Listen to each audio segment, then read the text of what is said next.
Good afternoon. Virginia here with Jenny Lee Gems. I wanted to take a minute and show you the stitch that I'm using on this basket. I think it's called the Tonga. It might be called the Tonga. We call it an overcasting stitch pretty much in our group, but it's similar to the Tonga, but I'm right-handed, but I coil from left to right. A lot of right-handers coil from right to left. So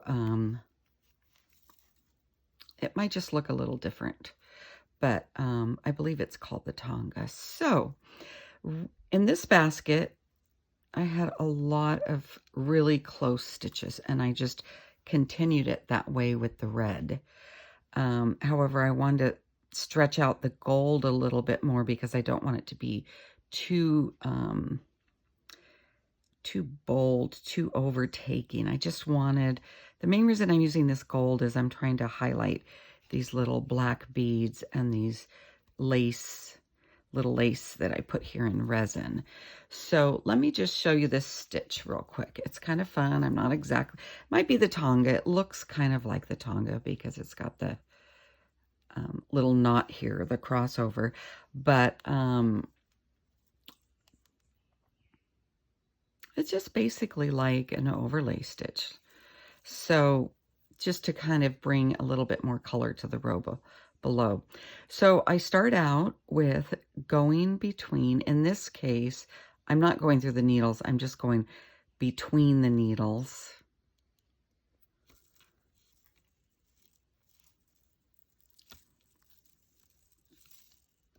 In the bottom row here. So you're encompassing 2 rows. So you've got your top row. I'm coming from back to front over the 2 rows of pine needles, my current row and my bottom row. Front to back. See, I've got that long stitch. Some people call it the long stitch, but they don't usually do the little twist in between. I like to do the twist between, sometimes, not always. Then I come from back to front, again through the top coil and the bottom coil on the left side of your thread, and then cross over, so you're coming back to front again. I'll show you once more. I'm going back to front, and I'm going from the second coil or bottom coil, between the bottom coil and the coil beneath that. So you're going across the top of 2 coils. I pull that snug, then I come from back to front between the top coil and the bottom coil. And you kind of do this in, if you've ever done the tie stitch, you're going around the center here. But I think this is more similar to the Tonga because you only have 1 thread. There you go. Come across from the left side to the right, or if you're coiling the opposite way, just do it opposite. And I'm coming back to front, moving over to the next stitch. Trying to make sure I'm on camera. There we go. Oh, that's tight. It's tight because I went through the pine needles on those bottom rows. So there, so I've gone across the 2 rows. Now I'm coming back to front between the top coil and the bottom coil, and I'm just making a little crossover. It kind of looks like a little knot, but it's not really a knot, it's just a crossover. I was going to put gold beads here, but I thought, well, if I do this, instead of just going straight across and overlay, it'll look like a bead, and it'll be easier. And I like to press the easy button when I can. So, again, you can see what I'm doing. I'm going down through the bottom of the second row of pine needles. Pull it tight.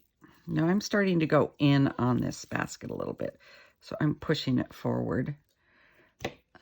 Ordinarily, you would just point your needle where you want it to go, but this doesn't have, you're not really attaching to the needles here. Back to front.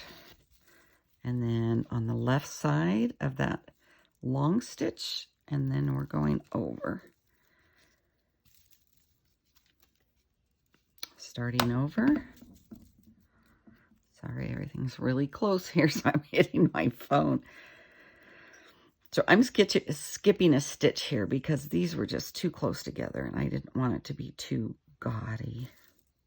I've been accused of having a gaudy basket before, so I don't want that to happen again.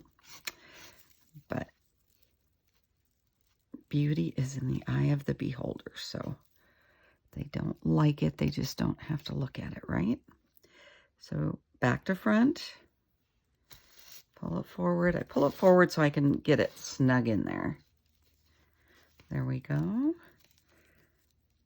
Then cross over. You're in the back again. This is what it's going to look like with this gold on the back. This is the inside though, so you're probably not going to see that too much. Not in this project anyway. So there you go. And you just start over. Keep going. I'm getting close to the end here, so I'm going to have to add some more gold. Lame overlay. So now we're doing straight down through these two coils, but just around the bottom of your second coil. Pull it tight. Then you come from back to front. At least this is the way I do it. On the left side of that thread. If you're going right to left, it'll be on the right side. So there you go. Then here I have to put the needle back through because I've got too much stuff going on there. And I just pull it snug, make sure it's nice and snug and tight in there. And it looks like you've got a little bead or a knot.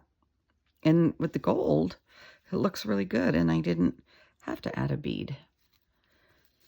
So I hope that helps. I think it's the Tonga. It's similar to the Tonga.